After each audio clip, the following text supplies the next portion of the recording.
My name is Anna Barnes, and I'm 34 years old. At my father's funeral in the Grand Meridian Ballroom, crystal chandeliers glittering over 380 guests, my stepmother Patricia turned my grief into a stage show. She yanked at my frayed black dress and sneered, "You're just the help. After the funeral, get out of here." I stayed silent, not because I couldn't destroy her with the truth, but because I refused to let Dad's goodbye become her circus.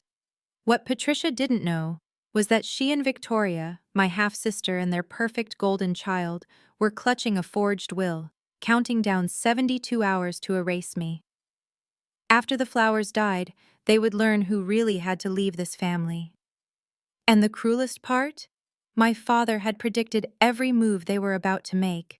So before I tell you what he set in motion, you need to see the basement room I called home. That basement was 180 square feet of cement walls and regret. One window, small, high up, looking directly at the garage where Patricia parked her Range Rover. She told guests I preferred the privacy down there. The truth? She moved me there the week after she married Dad, 12 years ago. Said the second-floor bedroom I'd grown up in would make a better home gym for Victoria. I didn't fight it. I was 22, fresh out of undergrad, heading to business school. It was temporary. Or so I thought. The basement had a twin bed, a lamp, a closet that smelled like mildew. Victoria got the Tribeca penthouse, $4.2 million, floor-to-ceiling windows, a view of the Hudson. I got a view of oil stains and recycling bins. But that basement had something her penthouse didn't. A clear view of Dad's midnight struggles when Parkinson stole his balance and his dignity. My alarm went off at 4:30 a.m. every single morning for 8 years. Not for a workout, not for meditation, for carbidopa levodopa. Parkinson's doesn't care about your sleep schedule. Stage 3 doesn't negotiate, so I learned the rhythm. 4:30 a.m., carbidopa levodopa, 8 a.m., ropinirole, noon, amantadine. I knew the names before I knew how to pronounce bradykinesia. I knew the dosages before I knew what they were supposed to fix. 2,847 nights. That's 8 years minus the hospital stays. 2,847 times I climbed those basement stairs, walked into Dad's room, and made sure he didn't choke on pills his hands couldn't hold steady. Patricia slept through every single alarm. She had an estate to manage, after all. Social calendars, charity galas, spa weekends at Canyon Ranch, 8 of them while Dad deteriorated. I never woke her. What would be the point? In 2016, I was in year 2 of my MBA at NYU, 6 months from graduation, 6 months from escaping the basement and building the career everyone expected from me. Then Dad called. His voice was shaking, not from emotion, from tremors. "Anna, I need to tell you something. Parkinson's stage 3. The neurologist gave him 5 to 10 years if he was lucky. Patricia suggested hiring a nurse. Victoria texted me from San Francisco, 'Hire someone. You're throwing away your future.' I dropped out 3 days later. Not because I'm a martyr, not because I'm better than anyone, but because when I was 7 and broke my arm falling off my bike, Dad sat in the ER for 6 hours holding my good hand, telling me stories so I wouldn't focus on the pain. When I bombed my SATs and thought my life was over, he stayed up until 3 a.m. helping me study for the retake. I didn't throw my life away. I chose to show up for the man who'd shown up for me my entire childhood. That's not a sacrifice. It's a privilege Victoria never understood. The MBA cost $87,000 in tuition I'd never get back. Victoria called it throwing your life away. I called it showing up. Patricia told everyone Dad's medical costs were covered by insurance. She lied. Insurance covered the basics. It didn't cover the neurologist visits Patricia called unnecessary. It didn't cover the physical therapist she said was too expensive. It didn't cover the grab bars, the wheelchair, the hospital bed, the home modifications that would have let Dad live with dignity instead of danger. So I paid. My maternal grandmother had left me $180,000 when she passed in 2015. I'd planned to use it as a down payment on a place of my own after grad school. Instead, It went to keeping Dad alive. Then I burned through my savings from undergrad internships, another $90,000. Then I picked up freelance work, copy editing, tutoring, anything I could do from the basement between medication schedules. I scraped together $70,000 more over 8 years. $340,000 total. 127 bank transfers. Every single one documented because I'm careful and I knew, somewhere deep down, that Patricia would try to rewrite history. She kept every dollar Dad gave her. I gave every dollar I had to him, but I kept every receipt. She didn't know that part. You know what caregiving actually looks like? It's not the Instagram posts Victoria made on the 4 times she visited. It's grocery runs at 6 a.m. before Patricia woke up, so she wouldn't complain about me taking her car. It's cleaning Dad's bathroom after tremor accidents left him humiliated and shaking. It's holding him at 2 a.m. while he cried and said, "I'm such a burden on you." It's 287 grocery trips, 41 midnight ER visits when he fell, again. 600 plus hours of at-home rehab exercises the insurance wouldn't cover, so I learned from YouTube and did them myself. It's cooking every meal because Patricia said meal prep services were wasteful but never cooked a single thing herself. And it's the silence, the loneliness of being the only person who sees someone dying slowly, cell by cell, while everyone else debates whether to visit for Christmas. At Dad's 70th birthday party, the one Patricia threw at a country club, $40,000 event, she gave a speech thanking everyone who supported Richard through his health journey. She looked right past me. I was standing 3 feet away, holding his wheelchair steady so he wouldn't roll backward down the ramp. Victoria posted a selfie with Dad that night. Caption: "So grateful for this man. 180,000 followers, 12,000 likes." She left before dessert, had a flight back to San Francisco for a big meeting. I cleaned up his vomit at 4 a.m. the next morning when the rich food made him sick. Nobody posted about that. Patricia was strategic, I'll give her that. She didn't just erase me from the family narrative. She did it methodically, over years, so subtly that even I didn't realize what was happening until it was too late. Christmas cards signed by Patricia, Richard, and Victoria. My name disappeared in 2017. Family photos at company events. I was accidentally cropped out of 8 consecutive years of pictures. The Barnes Medical Supply annual gala, where Dad's company honored him as founder? I wasn't invited to 14 of them.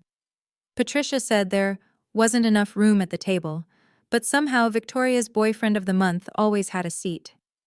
When business partners asked about Dad's family, Patricia introduced Victoria as our daughter, the VP at Salesforce, Stanford MBA, Forbes 30 under 30.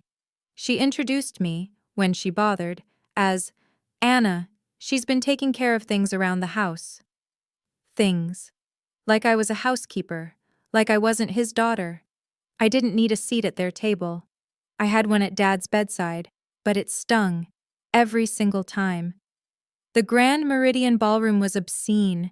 Crystal chandeliers the size of cars, 40-foot ceilings, white roses everywhere, thousands of them, probably $30,000 worth. The catering was $850 per person. For 380 people, you do the math. I wore a black dress I'd bought at a thrift store for $40. It was clean. It was respectful. It was all I could afford after spending everything on Dad. Victoria wore Chanel, a $6,800 morning suit that probably came with its own publicist. Patricia saw me the moment I walked in. Her face twisted, not with grief, with disgust. She crossed the ballroom in 4-inch heels, grabbed my sleeve in front of the Vanderbilt family, and hissed loud enough for them to hear. "Is this from Goodwill? You couldn't even dress properly for your own father?" 380 people. At least 40 were watching. I smiled. It wasn't a kind smile. Dad always said funerals are for the living. I spent my money keeping him alive. You spent yours on flowers he can't see. Her jaw clenched. She wanted to slap me. I could see it in her eyes. But we had an audience. So she pivoted, smiled at the Vanderbilts, and said, Anna's always been practical, practical. The word she used when she meant poor. Row 18, seat 3. That's where they put me. 18 rows back from the front. Behind Dad's golf buddies, who visited once a year to talk stock portfolios. Behind business acquaintances who'd met him twice. Behind people who knew him as Richard Barnes, CEO, and not Dad, the man who cried during Pixar movies.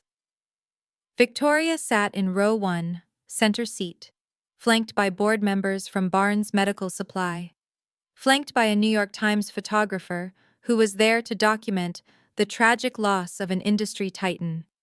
The funeral director, a kind man named Mr. Abrams, who'd seen me at the hospice every single day for the last month, looked uncomfortable when I found my seat. He whispered, "I'm sorry. Mrs. Barnes made the arrangements." Of course she did. But here's what Patricia didn't count on. I didn't need a front row seat to know who I was to Dad. She needed everyone to see Victoria in the front row because without the performance, the lie would collapse. Patricia worked the room like a campaign event, shaking hands, accepting condolences with practiced tears, introducing Victoria to every cluster of wealthy mourners like she was a product launch. When she got to the Goldman Sachs VP, a man named Richard Chen who managed $800 million in assets, she didn't even pause, just gestured vaguely in my direction and said, "Oh, Anna, she's been taking care of things around the house. Couldn't hold down a real job, so Richard let her stay." The help. She called me the help. Richard Chen looked at me for a long moment. Then he stepped past Patricia, shook my hand, and said quietly, "Your father spoke very highly of you. He said you were the strongest person he knew." Patricia's smile froze, shattered like ice. I thanked him. I didn't correct Patricia. I didn't defend myself. Because in 48 hours, every single person in that room would know exactly who I was. For 90 minutes, Patricia paraded Victoria around the ballroom like a trophy. Every conversation, the same script. "This is Victoria, my daughter. VP at Salesforce, Stanford MBA, Forbes, 30 under 30. Richard was so proud." My daughter. She said it 8 times. I counted. She didn't say my name once. Victoria played her part perfectly. Gracious, humble. "Thank you so much. Dad was my hero." She had the talking points down, the sad smile, the single elegant tear that never smudged her mascara. But I knew something Patricia didn't. I knew that Dad never called Victoria his daughter. Not once in 8 years. He called her Patricia's project. He said it to me one night when the pain was bad and the medication wasn't working. "I love that girl," he told me. "But she doesn't love me. She loves the story of me." He was right. After the service, there was a reception in an adjoining room. Open mic for anyone who wanted to share memories. I waited until the business partners finished their polished anecdotes. Then I walked toward the podium. Patricia intercepted me halfway, physically blocked me. Loud whisper, meant to be overheard. "What are you doing? You weren't prepared. Let Victoria speak. She knows how to handle a crowd." I said, "I held his hand when he died. I think I can hold a microphone." "Don't make a scene." 380 people. 40 were watching this exchange now, including the Times photographer. I stepped back. Not because I was afraid, but because Dad taught me to choose my battles. He taught me that the people who need to perform are the ones who aren't sure of their value. I was sure of mine. So I let Victoria take the stage. 12 minutes. That's how long Victoria spoke. 12 minutes of polished, empty poetry about a man she saw 4 times in 8 years. She quoted him. "Dad always said, every setback is a setup for a comeback." I almost laughed. He said that to me when I dropped out of business school and thought I'd ruined my life. She heard it once at Thanksgiving 2019, when he was repeating it to comfort himself after a bad fall. She wasn't even listening. She was on her phone, scrolling Instagram. She thanked the doctors, the nurses, The amazing caregivers who gave him such dignity in his final years. Never said my name. She thanked everyone except the daughter who was there for 2,847 nights. Who knew which medication caused nausea and which one had to be taken with food? Who knew he liked his coffee with 2 sugars, not 1, and that he preferred audiobooks to TV because the screen made his eyes tired? But she thanked the nebulous, faceless caregivers. Plural. Like there was a team. There wasn't a team. There was me.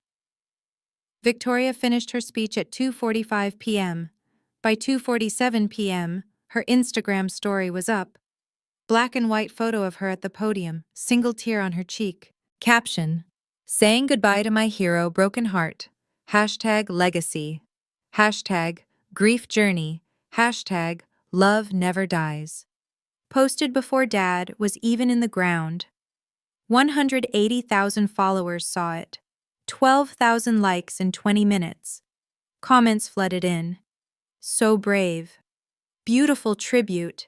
You're an inspiration. I closed the app. Brave is changing bedpans at 3 a.m. while your father apologizes for being alive. Inspiration is 8 years of invisible labor while someone else takes the applause. But I didn't say that. I saved my energy. Because in 48 hours, everyone would see who actually showed up. I have this thing I do when I'm angry. I count, I make lists in my head, it keeps me calm, keeps me from saying something I'll regret. So while Victoria spoke, I counted her lies. Lie number 1. I visited every week, 4 times in 8 years. Lie number 2. He was so proud of my career. He asked me why she never called. Lie number 3. We had deep conversations about life. Yeah, her last conversation with him was asking if he could wire her $5,000 for a handbag. He said no. She didn't call again for 9 months. Lie number 4. He taught me everything I know about resilience. He taught me. She was in Palo Alto learning to pitch decks. 8 lies total. I counted them all, but I didn't interrupt. I let her finish her performance, because in 72 hours, the truth would be louder than any eulogy she could give. The funeral ended at 4:30 p.m. Guests filed out, offered their condolences, left in Blacktown cars. By 5 p.m., the ballroom was nearly empty. Just me, Patricia, Victoria, and the caterers cleaning up $323,000 worth of untouched hors d'oeuvres. Patricia approached me, smiled. Not a kind smile, a winner's smile. She slipped an envelope into my hand. Legal letterhead, Morrison and Chase, attorneys at law. This is your notice, she said sweetly.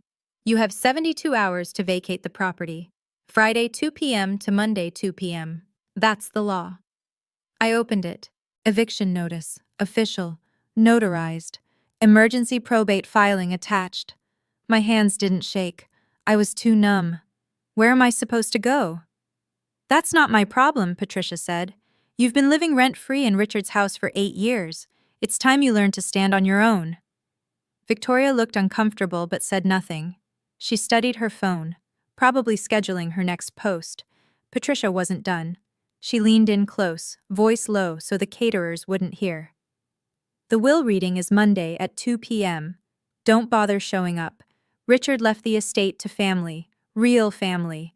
Victoria and I will handle his legacy. My throat tightened. $8.7 million estate, the brownstone, the company shares. You think he left that to me?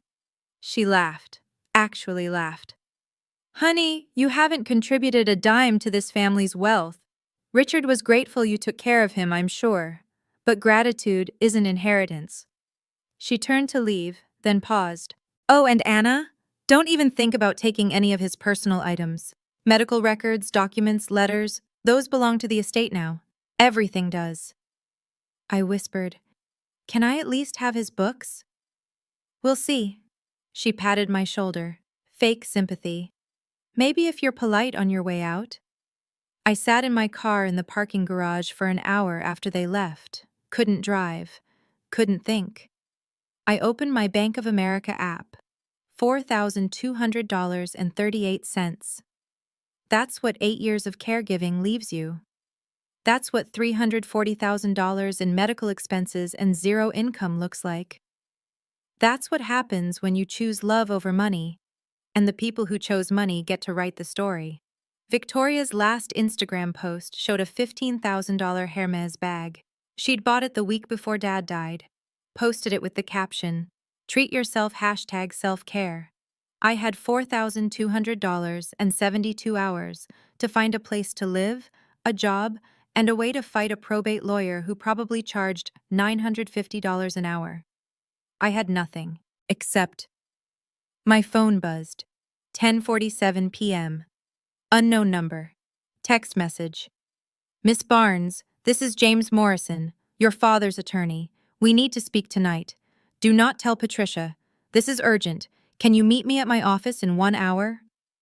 I stared at the screen. James Morrison. I'd never met him. Dad handled all the legal stuff through him for 30 years, but Patricia had always been the one who went to meetings. She'd told me it was too complicated for me to understand. I Googled him. Morrison and Chase, Wall Street. 30 years in estate law. 15 major probate cases, never lost one. Why would Dad's lawyer want to meet me at midnight on the night of his funeral? I texted back, "I'll be there." I grabbed my coat, my wallet, and the envelope Patricia had given me. Then I drove to Wall Street in the dark, not knowing that everything I thought I knew about my father was wrong. But I was about to find out. Morrison and Chase occupied the entire 42nd floor of a glass tower in the financial district. At 11:50 p.m. on a Friday, the offices were dark except for one corner, a warm light spilling from behind frosted glass. I took the elevator up. The doors opened to silence. Marble floors, expensive art, the kind of place that charges $1,200 an hour and doesn't blink. James Morrison was waiting at the reception desk, late 60s, gray hair, wire-rimmed glasses, kind eyes. He shook my hand. "Miss Barnes, thank you for coming. I know this must be confusing. Please follow me." He led me to a conference room overlooking the city. Manhattan sparkled below us. 1,000 buildings, 1,000,000 lives, none of them aware that my entire world was about to shift. Morrison sat across from me, placed a manila envelope on the desk, sealed, red wax stamp with Dad's initials, RCB. "Your father made me promise something 8 months ago," Morrison said quietly. "If Patricia ever tried what I think she's trying, I was to give you this." I stared at the envelope. "What is it?" "The truth." Morrison broke the seal. Inside, a document, 23 pages, legal language I could barely parse, but certain phrases jumped out. "I, Richard Charles Barnes, being of sound mind and body, do hereby revoke all previous wills and codicils. Executed this 15th day of March, 2024. March 15th, 6 months before Dad died." Morrison slid the will across the table. "Your father updated his will on March 15th. He was in full mental capacity.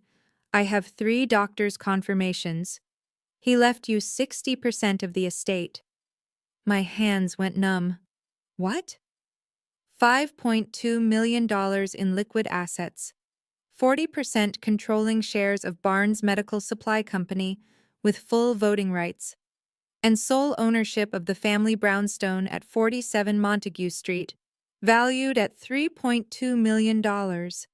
I couldn't breathe. "But Patricia said, Patricia has been lying to you for a very long time." Morrison pulled out a second document, thicker, handwritten, 47 pages. Dad's handwriting, shaky from tremors, but unmistakably his. "Your father also left a letter of intent," Morrison said, explaining his decisions. "I'll read you the first page." He cleared his throat. Read slowly. "To whom it may concern. My daughter Anna Barnes has been my primary caregiver for 8 years. She sacrificed her career, her savings, and her future to ensure I did not die alone. She spent $340,000 of her own money, inheritance from her maternal grandmother, on my medical care when my wife Patricia claimed costs were too high and unnecessary. Anna woke at 4:30 a.m. every single morning for 2,847 days to administer my medication. She held me through seizures Patricia never witnessed. She cleaned me after accidents Patricia never acknowledged. She was there for 41 emergency room visits. She learned medical terminology, she fought with insurance companies, she researched clinical trials. Patricia and Victoria visited a combined 12 times in 8 years. Anna was there 2,847 nights. She is the reason I died with dignity instead of despair. Everything I have, I owe to her presence. This will reflects that truth. I started crying. Not from sadness, from being seen. For 8 years I'd been invisible. And here, in 47 pages of ink, my father had seen every single moment. Morrison handed me a tissue. He saw you, Anna, every single day. I wiped my eyes. But why didn't you tell me sooner? Why wait until now? Morrison leaned back. Because your father predicted this exact scenario. He called it the sealed envelope protocol. What does that mean? He knew Patricia would try to execute a fake will. He knew she'd try to erase you from the narrative. So he instructed me, very specifically, that if Patricia ever filed emergency probate or attempted eviction, I was legally bound to present the real will Monday at 2 p.m. with all parties present. Why Monday? Why not now? Morrison smiled grimly. Because he wanted witnesses. He wanted you to see her face when the truth came out. And he wanted her to have just enough rope to hang herself. I stared at him. Dad set a trap. Your father was a very strategic man, and he loved you more than you realize. Morrison opened a file box. Inside, 8 years of documentation, bank statements, every single transfer I'd made, 127 of them, totaling $340,000. Medical power of attorney, dated 2017, with Dad's signature and 3 witnesses. Patricia's name crossed out in red ink, mine added below. ER discharge papers, all 41 visits. My name listed as primary contact and medical decision maker. Patricia's name nowhere. Medication logs, handwritten. My handwriting and Dad's, documenting every dose, every side effect, every adjustment. Hospice visitor logs. The last 6 months of his life. My name, 183 visits. Patricia's name, 2 visits. Victoria's name, 1 visit. Your father kept copies of everything, Morrison said. He knew you'd need proof. I stared at the documents. 8 years of my life, reduced to paper. But it was there, all of it, the invisible labor, now visible. Why did he think I'd need proof? I whispered. Morrison's face hardened. Because he knew what Patricia was capable of. Morrison handed me the last page of Dad's letter, page 47. His handwriting was barely legible, written in his final weeks, but the words were clear. Anna, they will underestimate you. Patricia will call you weak. Victoria will call you a failure. The world will see a 34-year-old woman with no career, no degree, no apparent value. Let them. People who underestimate you are giving you the element of surprise. They're handing you the advantage. They won't see you coming until it's too late. I wish I could be there to watch you prove them wrong. But I know you will. You've spent 8 years proving your worth to me. Now it's time to prove it to them. You were the best decision I ever made. The day you were born, I became a better man. I love you more than words can capture. Dad. I read it 3 times. The first time I cried so hard I couldn't see the words. The second time I felt the grief, the weight of everything I'd lost. The third time, I felt something else. Something cold and sharp and utterly focused. Rage. Not the kind that burns hot and fast, the kind that hardens into steel. I looked up at Morrison. What do I need to do? He smiled. Show up Monday at 1:45 p.m. with everything in this box, and let me handle the rest. I nodded. What about Patricia? She'll fight this. She will. She's hired Gerald Strauss, best probate litigator in New York. He'll attack your credibility, your motives, your relationship with your father.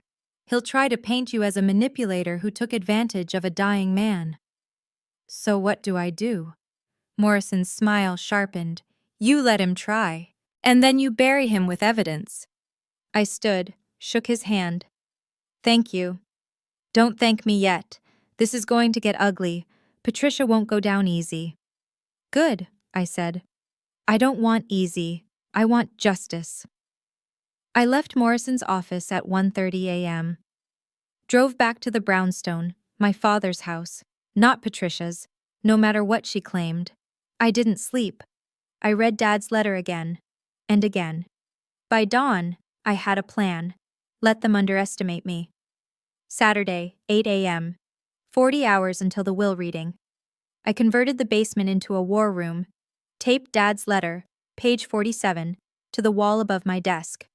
Below it, timeline, evidence binder, Morrison's business card, a notepad with a single word written in Sharpie. Focus. Morrison called at 8:15. How are you holding up? I'm ready. Good. Strauss knows you exist now. He's going to come after your capacity to make medical decisions. Be ready to prove you were the right person for the job. I have 8 years of proof. Then organize it, chronologically, color-coded if possible. Make it so airtight that even Strauss can't poke holes. I hung up. Got to work. 14 hours. That's how long it took to organize 8 years of caregiving into 3 binders. Blue binder. Financial. 127 bank transfers. Each one printed, highlighted, annotated with what it paid for. Neurologist visit. Physical therapy. Wheelchair. Hospital bed. Medications insurance wouldn't cover.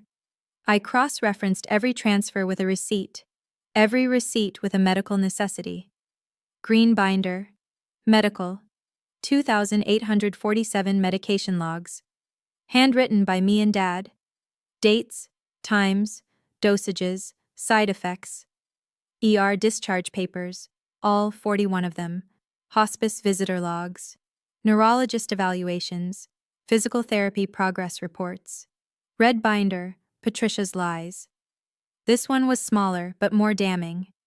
Emails where she told Dad's friends, everything is under control, while refusing to pay for care. Text messages to Dad where she suggested discontinuing expensive treatments. Social media posts where she bragged about being a devoted wife while I was cleaning up vomit at 3 a.m. By 2 a.m., Sunday morning, I had the evidence organized. 3 binders. 8 years of invisible labor, now undeniable. I found something I'd almost forgotten. Dad's medical power of attorney, signed in 2017. His handwriting on the witness line. Patricia's name crossed out in red ink. Mine added in blue. She'd never seen this document. She didn't know it existed. That was going to be a problem for her. Sunday, 9 a.m. Morrison's office. 6-hour crash course in probate law and what to expect. Strauss will attack in 3 waves, Morrison explained. First, your credibility. He'll suggest you manipulated a dying man. Second, your motives. He'll imply you only cared for your father to secure inheritance. Third, your relationship. He'll say you were estranged, distant, that Patricia was the real caregiver. How do I respond? You don't. I do. Your job is to stay calm. Don't get emotional. Don't defend yourself. Let the evidence speak. We ran through 40 practice questions. Ms. Barnes, isn't it true you dropped out of business school? Ms. Barnes, you have no career, no income. Weren't you financially dependent on your father? Ms. Barnes, how much money did you expect to inherit? 40 questions designed to make me sound like a gold digger, a manipulator, a leech. By question 40, I'd stopped flinching, stopped defending. I just said calmly, the evidence speaks for itself. Morrison nodded. Perfect. That's your line, no matter what he asks. The evidence speaks for itself. Don't elaborate. Don't explain. Just point to the binders. What if Victoria cries? I asked. Morrison paused. What will you do if she does? I'll remember the 4 times she visited in 8 years. He smiled. Good. Don't let sentiment cloud the facts. Sunday, 3 p.m. Morrison left me alone in the conference room. Practice your statement. You'll have 3 minutes to address the room before I present evidence. Make it count. I practiced 40 times. Practice number 1. Voice shaking, tears in my eyes. Too emotional. Practice number 10. Angry, accusatory, too bitter. Practice number 20. Robotic, cold, too detached. Practice number 40. Calm, clinical, just facts. My name is Anna Barnes. I was my father's primary caregiver for 8 years. I spent $340,000 of my own money on his medical care. I woke at 4:30 a.m. every morning for 2,847 days to administer his medication. I held medical power of attorney. I was there when he died. Here's the proof. 4 minutes, 30 seconds. Short, direct, impossible to refute. Morrison returned. How do you feel? Ready? Good. Remember, they expect you to break. Don't give them the satisfaction. I wouldn't. Sunday, 6 p.m. 20 hours until the will reading. Patricia posted on Instagram. Photo of her and Victoria at a spa, champagne glasses raised. Caption. Excited to honor my husband's final wishes tomorrow. Family is everything. 4,200 likes in 1 hour. Comments flooded in. You're so strong. What a beautiful legacy. Richard would be so proud, Victoria posted too. Sunday, 9 p.m. Photo of the Manhattan skyline from her Tribeca balcony. Caption. New chapter begins Monday. Grateful for this responsibility. Responsibility. As if she'd earned it. I didn't respond, didn't comment, didn't engage. I was too busy preparing the evidence that would end their performance forever. Sunday, 11:30 p.m. 20 hours left. I couldn't sleep. Lay in the basement bed, staring at the ceiling. Reread Dad's letter for the 100th time. Let them underestimate you. Morrison had warned me. Patricia won't go down easy. She'll fight dirty. She'll attack you personally. She'll make you the villain. I didn't care. I'd been the villain in her story for 12 years. The freeloader, the failure, the burden. Tomorrow, I'd show her who I really was. Monday, 7 a.m. 13 hours left. I put on the same $40 black dress, the one Patricia had mocked at the funeral. Let her see the failure walk into that office. Let her think she'd already won. She wouldn't see the strike coming until it was too late. Monday, 1:45 p.m. 15 minutes early. Morrison and Chase reception. 42nd floor. Glass walls, marble floors, panoramic view of Manhattan. The kind of office where power isn't just practiced, it's assumed. Patricia and Victoria were already there, sitting in the waiting area like they owned the building. Patricia in a black Armani suit, designer sunglasses perched on her head. Victoria scrolling through her phone, probably drafting her next Instagram post. Patricia saw me first. Her smile vanished. She stood. What are you doing here? I walked past her, said nothing, held my 3 binders like a shield. Anna, I'm talking to you. This is a private family meeting. I turned, met her eyes. I'm family. You're a caretaker who overstayed her welcome. Security! The receptionist, a young woman in her 20s who looked deeply uncomfortable, picked up the phone. Before she could dial, a door opened. A man stepped out. 50s, expensive suit, slicked back hair, briefcase that probably cost more than my car. Gerald Strauss, Patricia's lawyer. He looked me up and down, smiled. Not a kind smile, a shark smile. Ms. Barnes, I'm Gerald Strauss, representing Mrs. Patricia Barnes in this probate matter. I'm afraid you have no legal standing to attend this reading. Your presence is inappropriate and potentially disruptive. I stayed silent. Morrison had taught me, let them overplay their hand. Security will escort you out, Strauss continued. Please leave quietly, or I'll have you removed. The security guard approached. Big guy. Looked apologetic. Victoria whispered, "Mom, is this necessary?" Patricia snapped, "Yes, she's not family, not in any way that matters."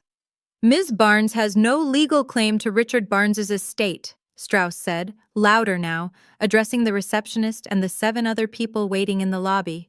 Distant relatives, business partners, people I'd never met but who would witness this humiliation. "She is not named in the will.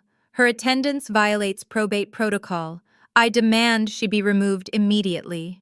The receptionist stammered, I'm sorry, Mr. Strauss, but Mr. Morrison said—" "I don't care what Morrison said. I'm telling you—" The conference room door opened. James Morrison stepped out. Calm, unhurried. Looked at Strauss, then at Patricia, then at me. "Mr. Strauss," Morrison said evenly, "Mrs. Barnes is the primary beneficiary of Richard Barnes's estate. She has every legal right to attend this reading. In fact, her absence would violate probate protocol. If anyone should leave, it's you. You're here as counsel for a secondary beneficiary who has no say in the primary will." Strauss's jaw tightened. "I'd like to see documentation." "You will, in approximately 8 minutes, when the reading begins at 2 p.m. sharp. Until then, Ms. Barnes is not only invited, she's required to be here." Patricia's face turned scarlet. "This is absurd. Richard left the estate to me and Victoria. I have a copy of the will right here." Morrison held up a hand. "Mrs. Barnes, I strongly suggest you save your objections for the appropriate time. Right now, you're in violation of probate protocol by attempting to exclude a named beneficiary." Strauss stepped forward. "Morrison, I don't know what game you're playing." "No game. Just the law. Now, if everyone would please follow me to the conference room, we'll begin promptly at 2 o'clock. The conference room, 18 seats, 14 occupied. Long table, floor-to-ceiling windows, Manhattan glittering below us. Patricia and Victoria on one side, me on the other. Alone.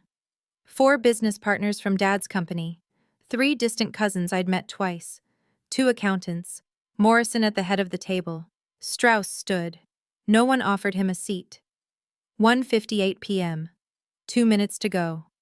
Morrison placed 2 envelopes on the table, one white, one manila. Patricia stared at the manila envelope. She recognized it. She'd seen it before, or she thought she had. She didn't recognize the white envelope. That one was new. Morrison looked at me, nodded once. I nodded back. 2 p.m. Let the reckoning begin. Morrison checked his watch. It's 2 p.m. We'll now proceed with the reading of Richard Charles Barnes's last will and testament, executed March 15, 2024, witnessed by 3 parties, notarized by the state of New York.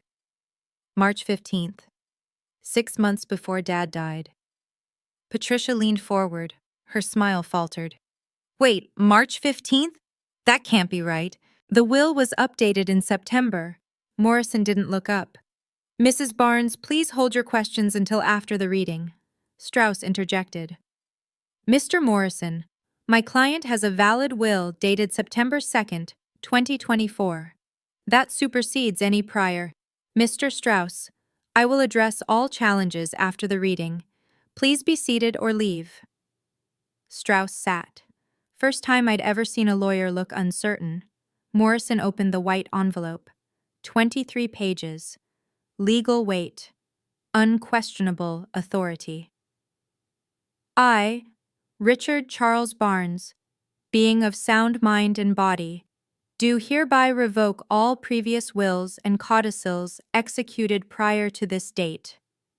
Morrison read slowly, deliberately, every word a hammer strike. "To my daughter, Anna Marie Barnes. I leave 60% of my estate, valued at $5.2 million in liquid assets, as well as 40% controlling shares of Barnes Medical Supply Company, all voting rights, and sole ownership of the family brownstone located at 47 Montague Street, Brooklyn, New York. Silence. Absolute, crushing silence. Patricia shot to her feet. That's not possible. This is a forgery. Morrison looked up. Mrs. Barnes, please remain seated. I will not remain seated. That's not the real will. Richard would never. Mrs. Barnes, sit down, or I will have security remove you. Victoria grabbed Patricia's arm. Mom, sit, please. Patricia sat, but her face was white, shaking. Morrison continued. To Victoria Lynn Barnes Ashford, I leave a trust fund of $200,000 to be distributed in increments of $50,000 annually over 4 years, contingent on demonstrated financial independence and employment outside of family-affiliated businesses. Victoria's face crumbled. $200,000? But Mom said... Patricia squeezed her hand. Hard. Don't say anything. But it was too late. Everyone in the room had seen it. The shock, the disbelief. Morrison turned to the next page. To Patricia Ellen Barnes, I leave what is guaranteed under our prenuptial agreement executed in 2013, the condominium in Miami, Florida, valued at $800,000, and no further claims on estate or business assets. All other assets revert to Anna Marie Barnes. $800,000. That was it. 12 years of marriage. $800,000 and a condo she'd visited twice. Patricia stood again. This time, nobody stopped her. He wasn't in his right mind. He had Parkinson's. This is elder abuse. She manipulated him. Morrison held up a hand. Mrs. Barnes, if you're challenging your late husband's mental capacity, I have 3 neurologists' evaluations dated March 10th, 2024, 5 days before the will was executed, confirming full cognitive function. Would you like me to read them? He had Parkinson's. He couldn't. Parkinson's affects motor skills, Mrs. Barnes. Not cognition, not decision-making capacity. Your husband was legally competent to execute this will, and he did. Strauss stood. This was his moment. Mr. Morrison, I formally contest this will on grounds of diminished capacity. Mr. Barnes had advanced Parkinson's disease. Stage 3. His cognitive decline is well documented. By whom? Morrison asked. By medical records. By his condition. By... Morrison slid 3 documents across the table. Dr. Lisa Chen, neurologist.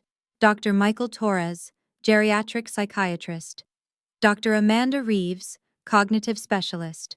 All evaluated Mr. Barnes on March 10th, 2024. All confirmed MMSE, scores of 28 out of 30, well within normal cognitive range. All signed affidavits confirming his legal capacity to execute a will. Strauss picked up the documents. Read them. His face fell. But Mr. Barnes had motor symptoms, Mr. Strauss. Tremors, bradykinesia, postural instability, none of which affect cognitive capacity. In fact, his doctors noted his mind remained remarkably sharp until August 2024, 5 months after this will was executed. Patricia screamed. Actual screamed. This is a lie. Anna poisoned him against me. She isolated him. Morrison opened the manila envelope. Mrs. Barnes, your husband anticipated you would contest this will, so he left a letter of intent, 47 pages, handwritten, explaining his decisions in his own words. I'll read excerpts. He adjusted his glasses, read aloud. Dad's voice, through Morrison's. Anna sacrificed 8 years of her life to care for me. She spent $340,000 of her own money, inheritance from her maternal grandmother, on my medical care when Patricia claimed costs were too high and unnecessary. Patricia's mouth opened, closed. No sound came out. Anna woke at 4:30 a.m. every single morning for 2,847 days. She held me through seizures Patricia never witnessed. She cleaned me after accidents Patricia never acknowledged. She was there for 41 emergency room visits. Patricia and Victoria visited a combined 12 times in 8 years. Anna was there 2,847 nights. Morrison paused. Let it sink in. Then he continued. She is the reason I died with dignity. Everything I have, I owe to her presence. Victoria started crying. Quietly, hopelessly. Patricia sat frozen, shattered. Morrison pulled out my blue binder, slid it across the table. Anna's bank records. 127 transfers over 8 years, totaling $340,000. Medical equipment, prescriptions, physical therapy sessions insurance wouldn't cover, emergency room co-pays, home modifications, all paid by Anna Barnes when Patricia refused. Strauss flipped through the pages. His face said everything. It was airtight, documented, undeniable. Every transfer cross-referenced with a receipt, Morrison added. Every receipt cross-referenced with a medical necessity. Patricia Barnes paid for none of it. One of the business partners, a man named David Huang, leaned forward. Patricia, you told us the medical costs were covered by insurance. Patricia didn't answer. Patricia, you told the board Richard's care was well managed. You said there were no financial issues. Still no answer. Morrison wasn't done. And for the record, Anna Barnes held medical power of attorney from 2017 onward, not Patricia. Richard revoked Patricia's authority in May 2017 after she suggested discontinuing expensive treatments that weren't working. He held up the document. Dad's signature. 3 witnesses, notarized. Patricia's name crossed out in red ink. Mine added in blue. Anna Barnes made every medical decision for Richard Barnes for the last 7 years of his life. She had full legal authority. She was his healthcare proxy. She was his voice when he couldn't speak. Everyone turned to Patricia. Victoria whispered, Mom, what does he mean, discontinuing treatments? Patricia didn't answer, couldn't answer, because there was no answer that didn't condemn her. Strauss tried one last gambit. Mr. Morrison, my client has a will dated September 2nd, 2024. That's 6 months after the will you're presenting. Doesn't the most recent will supersede? Morrison cut him off. The will you're holding was created 3 weeks after Richard Barnes's neurologist declared him unable to execute legal documents. August 10, 2024, Dr. Chen noted in her records that Mr. Barnes had lost capacity to make complex decisions. Your will is dated September 2nd. That makes it null and void, potentially fraudulent. Strauss dropped the document like it was on fire. Patricia grabbed it. That's not, this is legitimate. I had it notarized. Morrison smiled, coldly. By whom? By a notary, a real notary. Her name? Patricia stammered. I don't remember. Her name is Sandra Willis, and she contacted my office yesterday. Said you paid her $5,000 to notarize a document without proper witnesses. That's notary fraud, Mrs. Barnes, a felony in New York State. The room went silent. Even Strauss backed away from Patricia. Morrison gestured to the door. I've also brought in witnesses who can testify to Anna's dedication. 3 people entered. I recognized all of them. Dr. Lisa Chen, Dad's neurologist for 8 years. Susan Kim, physical therapist who came to the house twice a week. Harold Green, our next-door neighbor. Dr. Chen spoke first. I treated Richard Barnes from 2017 until his death. Anna attended every appointment, every single one. She took notes. She asked questions about medication interactions, side effects, dosage timing. Patricia came to 1 appointment, the initial diagnosis. She asked about life insurance. Anna asked about quality of life. Susan Kim was next. I provided physical therapy for Richard for 6 years. Anna did home exercises with him daily. She learned medical terminology. She learned how to support him during transfers. She never missed a session. Patricia? I met her once. She asked if we accepted insurance. Harold Green, our 80-year-old neighbor, spoke last.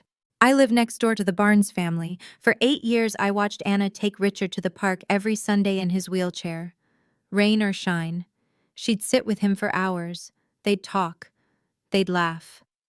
I saw Patricia leave for spa weekends while Anna was there at 3 a.m. helping Richard after a fall.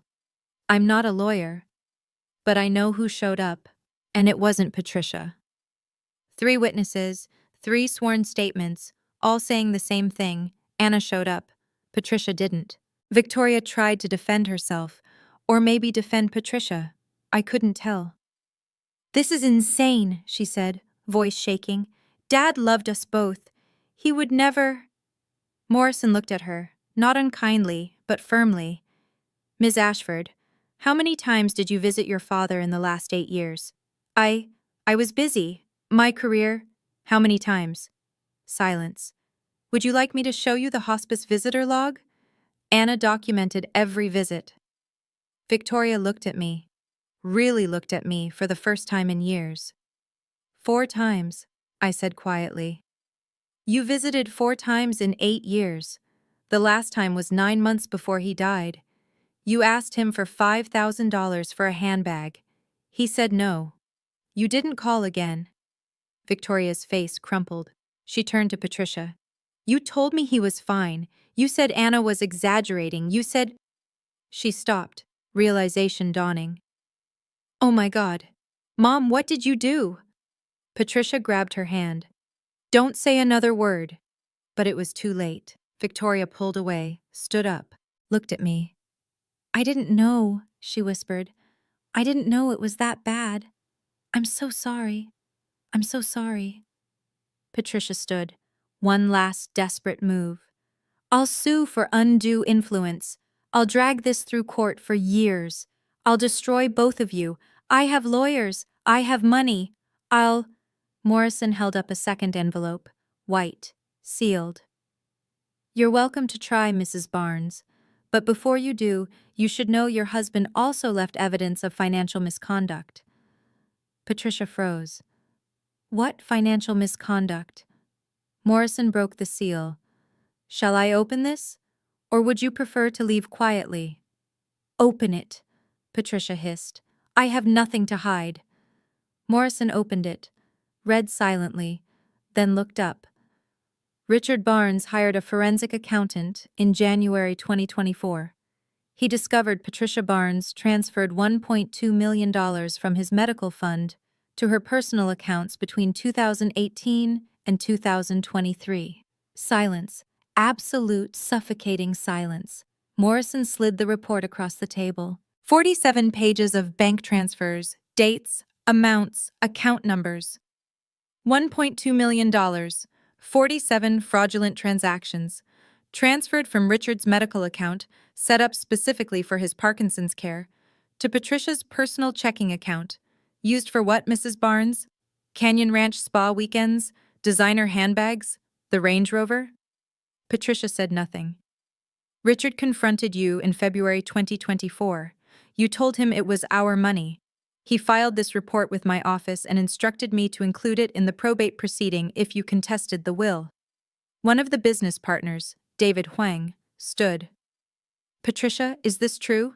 Patricia's voice was barely a whisper. It was our money. It was his medical fund. He didn't need that much. Anna was exaggerating his expenses.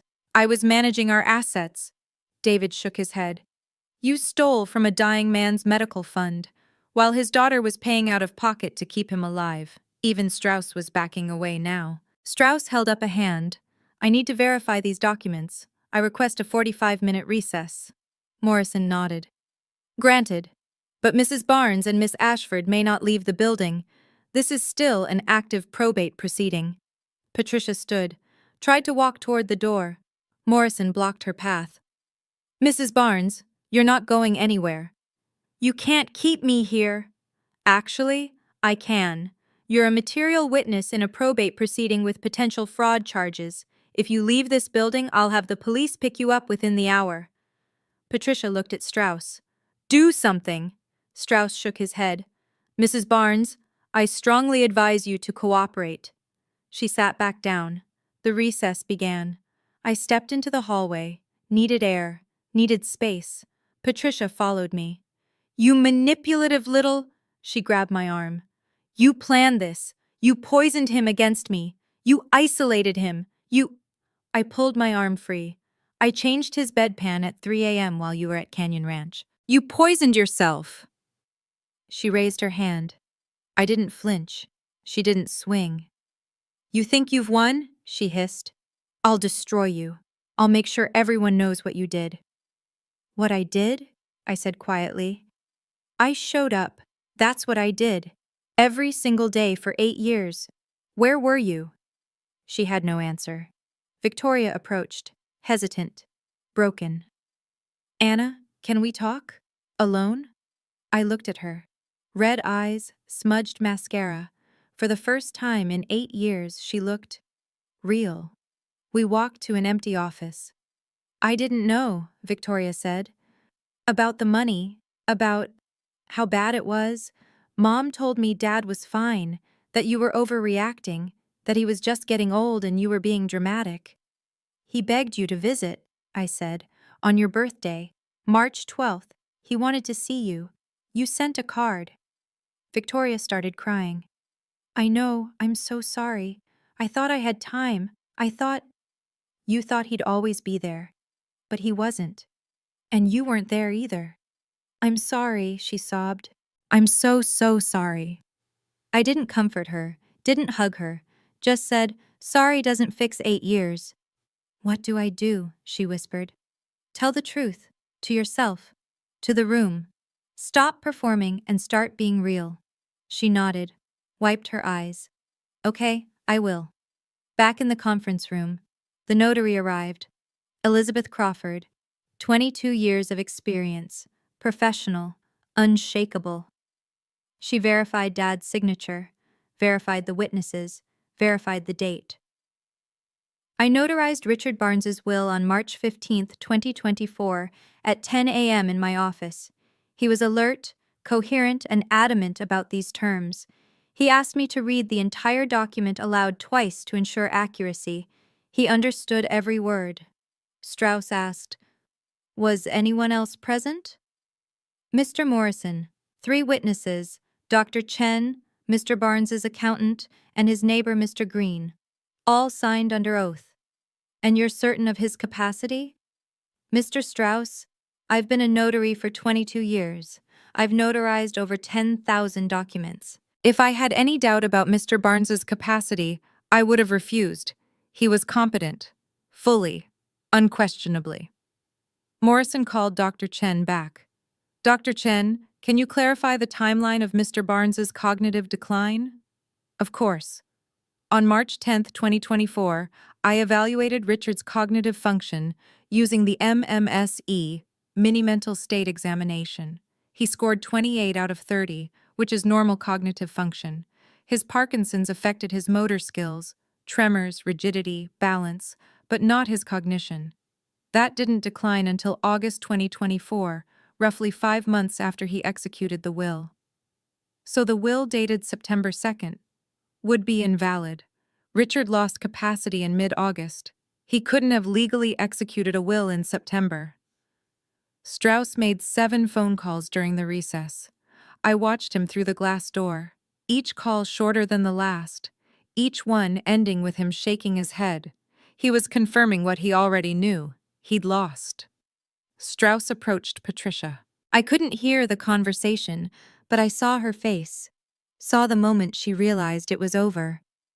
He said something. She shook her head violently. He said something else. She slapped the table. Then she went silent. Morrison returned to the hallway. Mr. Strauss has informed me he's withdrawing all challenges. The will is uncontestable. I exhaled. 8 years of breath I'd been holding. 3:32 p.m. We returned to the conference room. Patricia's makeup was smeared. Victoria's eyes were red. I was calm, steady, ready. Morrison took his seat. Mr. Strauss, have you completed your verification? Strauss stood. The will dated March 15, 2024 is legally binding and uncontestable. My client withdraws all challenges. Patricia whispered, "No." Mrs. Barnes, "No, I won't." Strauss looked at her coldly. "Mrs. Barnes, if you proceed with a contest, you'll face fraud charges, embezzlement charges, and elder abuse charges. The forensic accounting is undeniable. The notary fraud is documented. You will lose, and you will go to prison. Accept the terms." Patricia said nothing, just stared at the table. Morrison addressed the room. "For the record, Richard Barnes's will dated March 15, 2024 is legally binding. Anna Barnes is the primary beneficiary of 60% of the estate, 40% company shares with voting rights, and sole owner of the family brownstone. This proceeding is closed." Morrison made it official. Anna Marie Barnes inherits $5.2 million in liquid assets, 40% controlling shares of Barnes Medical Supply Company with full voting rights, sole ownership of the brownstone at 47 Montague Street, Brooklyn, all personal effects, documents, and collections of Richard Barnes. He looked at Patricia. Patricia Ellen Barnes inherits the Miami condominium valued at $800,000, as per the prenuptial agreement. No further claims on estate or business assets. He looked at Victoria. Victoria Barnes Ashford inherits a trust fund of $200,000, distributed at $50,000 per year over 4 years, contingent on financial independence. The room was silent. Then Morrison added, "There is one more matter. Given the evidence of financial abuse, elder exploitation, and threats made in the hallway, witnessed by myself, Ms. Crawford, and building security, I'm filing an emergency restraining order on behalf of Anna Barnes. Patricia Barnes may not contact Anna Barnes or approach within 500 feet, effective immediately." Patricia stood. "This is absurd," Morrison gestured to security. "Escort Mrs. Barnes out of the building." Patricia lunged toward me. "You ruined everything! You—" Security grabbed her arms. She screamed, thrashed. Victoria stood crying, not sure who to help. "Mom, please, stop, please!" Patricia was escorted out, screaming threats until the elevator doors closed. My phone buzzed, text from a number I didn't recognize. "Anna, it's Sarah Chen from the New York Times. I was at your father's funeral. I'd like to speak with you about the probate case. Public records show fraud allegations. Can we talk?" I looked at the time. 4:17 p.m. I Googled Patricia Barnes. An article appeared, published 4:17 p.m., New York Times. "Widow of medical supply executive accused of embezzlement and elder abuse after will contest fails." The story was already out. Public records, forensic accounting reports, Patricia's name plastered across every financial news site by 5 p.m. My phone stayed silent. I didn't need validation from strangers. Morrison's phone rang. He answered, listened, hung up. That was David Huang, chairman of the Barnes Medical Supply Board. "They're calling an emergency meeting tomorrow morning at 9 a.m. With 40% shares and voting rights, you control the company now, Anna. They need to know your intentions." I looked at him. "Patricia was interim CEO?" "Yes." "Not anymore." Morrison smiled. "I'll inform the board."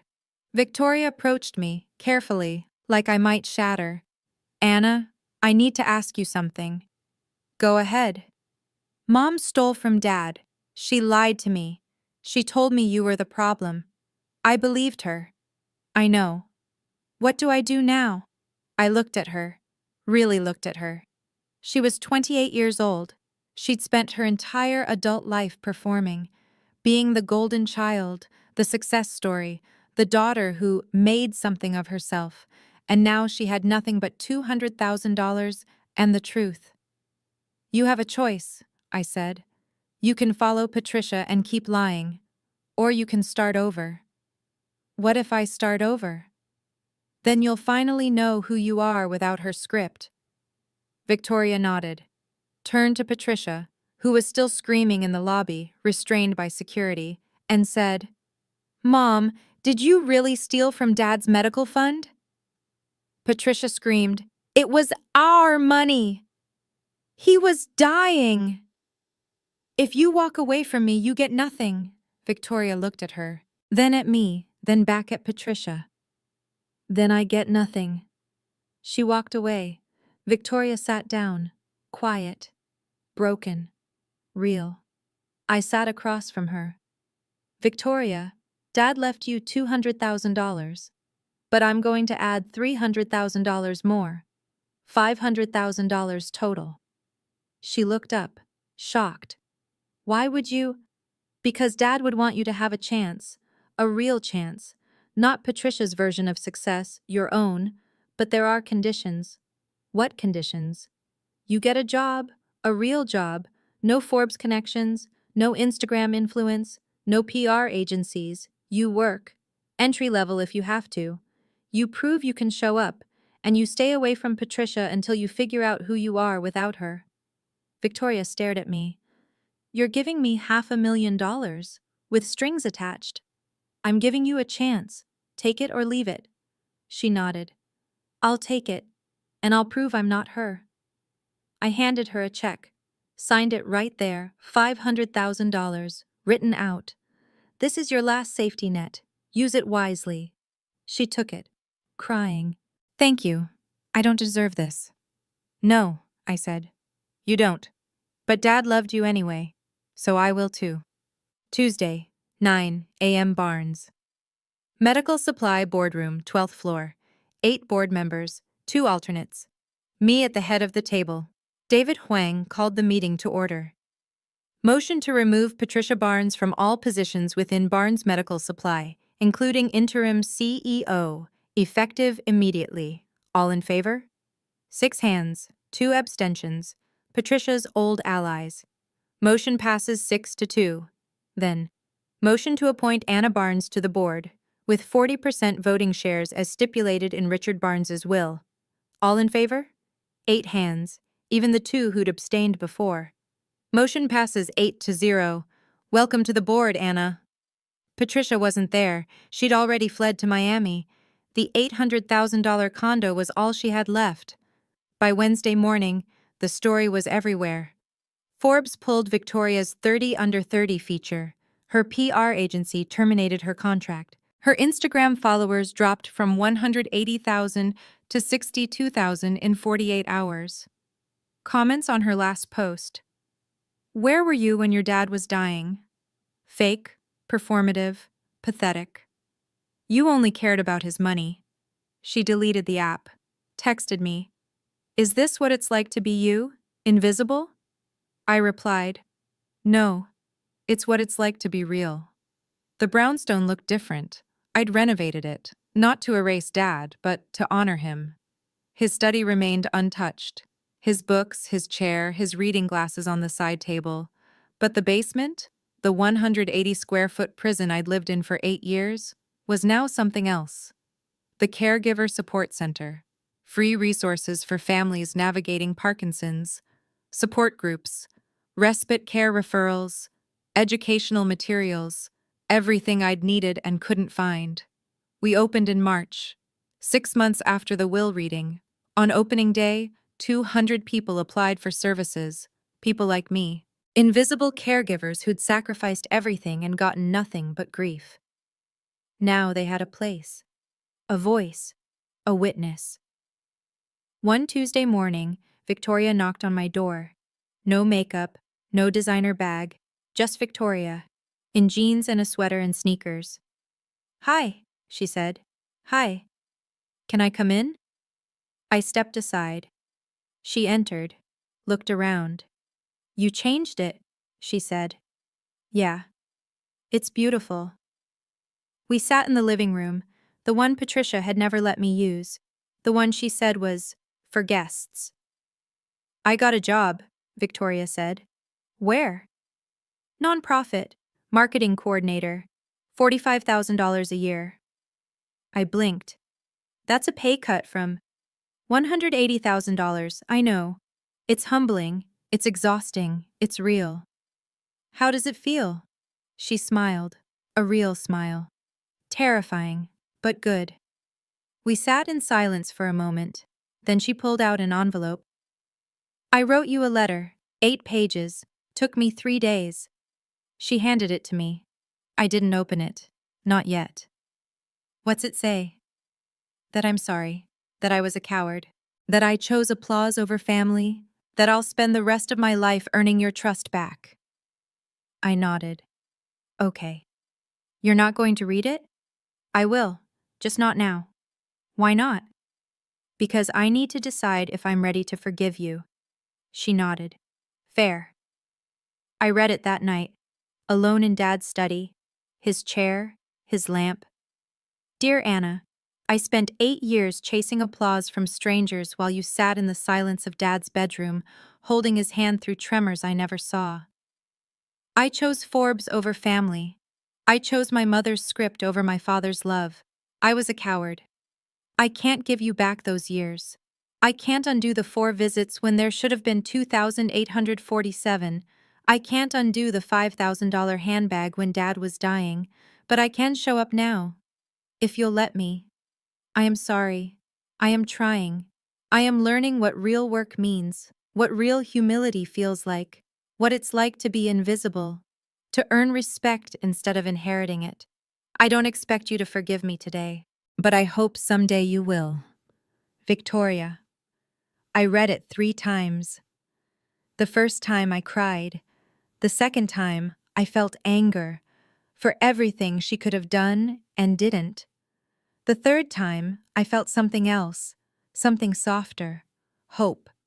I used $1 million from the estate to start the Barnes Foundation, grants for family caregivers, respite care funding, medical advocacy training, legal resources for estate planning. Everything a caregiver needs to survive the invisible war of watching someone you love disappear slowly. We funded 50 families in the first 6 months, paid for physical therapy, paid for home modifications, paid for nights off so exhausted caregivers could sleep. The first grant recipient was a woman named Maria, 42 years old, caring for her mother with ALS. She'd quit her job, burned through her savings, was 3 months from eviction. She cried when I handed her the check. $25,000, enough for 6 months of care. Why me? She asked. Because you showed up, I said. And people who show up deserve to be seen. Patricia was convicted of elder financial abuse and fraud in July. Sentencing? 18 months in minimum security prison, $2.4 million in restitution, double what she'd stolen, plus penalties. The Miami condo sold to cover it. She'd have nothing left when she got out. Victoria asked if I'd come to the sentencing hearing. I said no. Why not? She asked. Because I don't need to see her punished. I need to build something Dad would be proud of. Victoria nodded. He would be. He is. 6 months after the will reading, Victoria and I had coffee. Not at some trendy spot in Tribeca, at Dad's favorite cafe on Montague Street. The one he and I went to every Sunday for 8 years. Victoria ordered black coffee, no frills, no oat milk, no Instagram-worthy latte art. She was learning. How's the job? I asked. Hard. I take the subway now. I pack lunch. I don't post about it. Good. People don't recognize me anymore. I walked past someone from my MBA program. They didn't even look at me. How did that feel? She smiled. Free. We sat in silence. Comfortable silence. The kind you can only have with someone who's finally stopped performing. Then she said, I didn't deserve his love. But you did. And you gave it anyway. I didn't forgive her that day, but I let her try to earn it. I keep Dad's letter framed in my office now. Page 47, above my desk at the Barnes Foundation headquarters. Anna, they will underestimate you. Let them. Turns out he was right. Patricia underestimated me, thought I was weak, thought I'd accept the basement, The silence, the erasure. Victoria underestimated me, thought I'd fade into irrelevance while she collected applause. The world underestimated me, saw a 34-year-old woman with no career, no degree, no apparent value. They all handed me the advantage. They just didn't know it. People who underestimate you are giving you the element of surprise. And I used it, every single second. Patricia thought caregiving made me weak. She was wrong. It made me strong enough to survive her. Victoria thought success meant applause. She was wrong. It means showing up when no one's watching. Dad's letter ended with this: true worth isn't measured by degrees or bank accounts. It's measured by the sacrifices you make when no one is watching. Love shows up. He was right. I showed up for 2,847 nights. Not for inheritance, not for recognition, not for applause. I showed up because that's what love does, and in the end, that's what saved me. If you've ever been underestimated, if you've ever been the one showing up in silence while others took the applause, tell me your story in the comments. Because people like us, we don't need recognition, but we deserve to be seen. And if this story meant something to you, subscribe. The people who show up deserve a voice, and I'm not done telling their stories.